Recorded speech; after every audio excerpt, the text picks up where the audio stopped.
নমস্কার সবাইকে, আমি শ্রেয়া। আশা করি আপনারা সবাই খুব ভালো আছেন। আমি চলে এলাম আবার নতুন একটা ভ্লগ নিয়ে। আজ বৃহস্পতিবার, আজ ব্রেকফাস্টে আদিকে দেব রাগি স্মুদি, তাই দুধ দিয়ে রাগিটাকে ফোটাচ্ছিলাম আর ওকে ঠান্ডা হতে দিয়েছি। তারপরে ড্রাই ফ্রুটস দিয়ে একটা স্মুদি বানিয়ে দেব।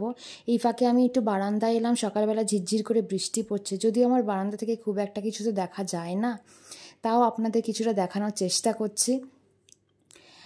একদম ঝিরঝির করে পড়ছে। রাত্রিবেলা কিন্তু জোর বৃষ্টি হয়ে গেছে, রাস্তাটাও সেরকমভাবে ভেজেনি। যাই হোক, গাছগুলো একটু বৃষ্টি পেয়ে যেন আরও সবুজ লাগছে দেখুন।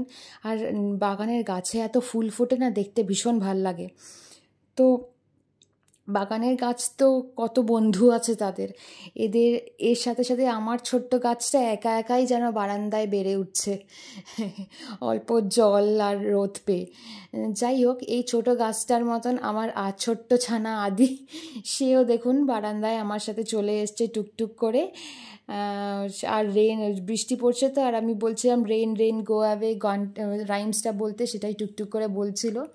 আর দিদি এখানে সয়াবিনের তরকারি রাতের জন্য করেছে, আর পোহা বানিয়েছিল। মাঝখানে একদিন যে ব্লগ করা হয়নি, সেদিন চাউমিন বানিয়েছিল। পোহাটা ভীষণ টেস্টি বানিয়েছিল বলে আবার বানানো হয়েছে। যাই হোক, লাঞ্চে আমাদের আজকে মুগ ডাল, ডিম, পাঁপড় ভাজা, আলু পোস্ত ভাজা, আর ছেলেকে ডিম দেবো না, তাই আমি মাছটা করে দিয়েছিলাম ওর জন্য।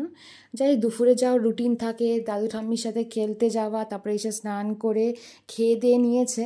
এই ফাঁকে আমি দেখাচ্ছি, দেখুন কি মুষলধারে বৃষ্টি নেমেছে। কয়টা জামা কাপড় ছিল আদি, সেগুলো ধুয়ে দিয়েছিলাম, আর ঝমঝমিয়ে বৃষ্টি পড়ছে একদম, মানে সত্যি যেটাকে মুষলধারে বলে ওরকম বৃষ্টি পড়ছে।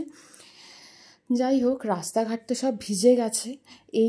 তারপরে আদিকে আমি এনে খাইয়ে দাইয়ে, খাওয়া দাওয়া তো হয়ে গেছে। এখানে আয়নার সামনে হলুদ লাইটটা জ্বলছে, তোকে বলেছি জল খেতে। জল তো অর্ধেক খেয়েছে, অর্ধেক জল দেখুন ছিটাচ্ছে। দুষ্টুমি যা করে আর বলার নেই।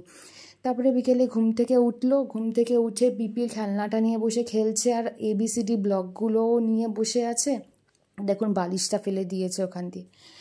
তারপরে ওকে বিকেলে আজকে দুধ সুজি দেব, তাই জন্য সেইটাও বানাতে বসিয়েছিলাম।